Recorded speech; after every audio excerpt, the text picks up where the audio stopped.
నమస్తే అందరికి. Welcome to ఆకాశం ఆంధ్ర న్యూస్.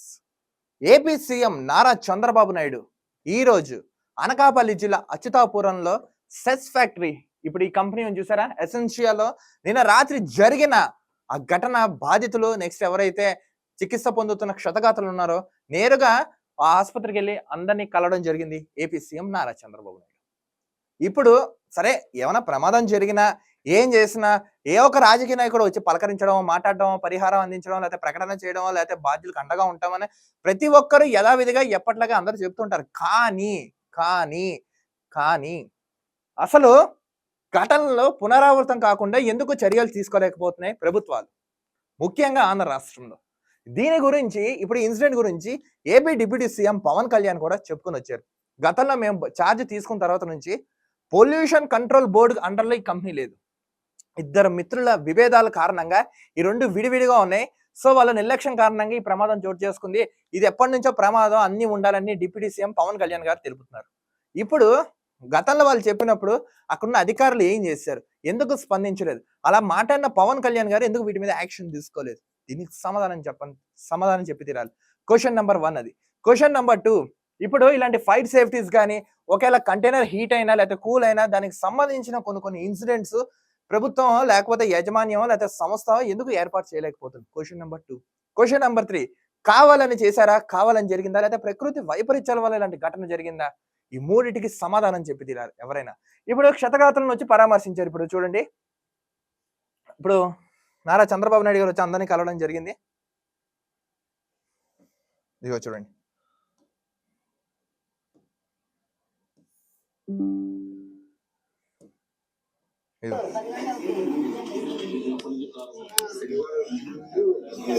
బయట వాళ్ళు తీసుకొచ్చి స్నాక్స్ అయ్యి పెడితే శనివారం డాక్టర్స్ బృందం అంతా అందరితో మాట్లాడుతున్నారు. మార్నింగ్ కి సిమ్టమ్స్ స్టార్ట్ అయ్యాయి. హాస్పిటల్ తీసుకురాకుండా అతను ఇమీడియట్ గా భయపడిపోయి పేరెంట్స్ తీసి పేరెంట్స్ మీ పిల్లల్ని మీ ఇంటికి తీసుకెళ్ళి దట్ ఈస్ ద మిస్టేక్. పక్కనే మన గ్రామంలో సిఎస్సి ఉంది సార్.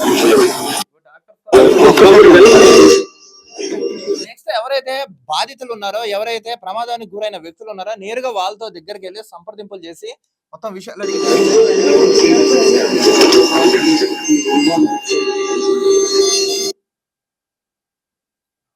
అనంతరం బయటకు రాగానే ప్రెస్ మీట్ కూడా పెట్టారు. నాగరిక ప్రపంచంలో కూడా ఇలాంటివి సమర్థించకూడదు, ఆమోదించడానికి కూడా వీలు. ఎవరైనా సరే ఆడబిడ్డల జోలికి వస్తే అది చివరి రోజు కావాల్సిన అవసరం ఉంది. అంత కఠినంగా యాక్ట్ చేస్తే తప్ప ఈ రాక్షసులు. సరే యథావిధిగా ఎప్పటిలాగే అందరూ చెప్పే సాధారణ మాట ఏంటంటే మేము వదిలిపెట్టాం, ఇవి చేయను అంటున్నారు. బానే ఉంది, బానే చెప్పారు. ఇప్పుడు మాకు ఉన్న ఒక క్వశ్చన్ డౌట్ ఏంటంటే,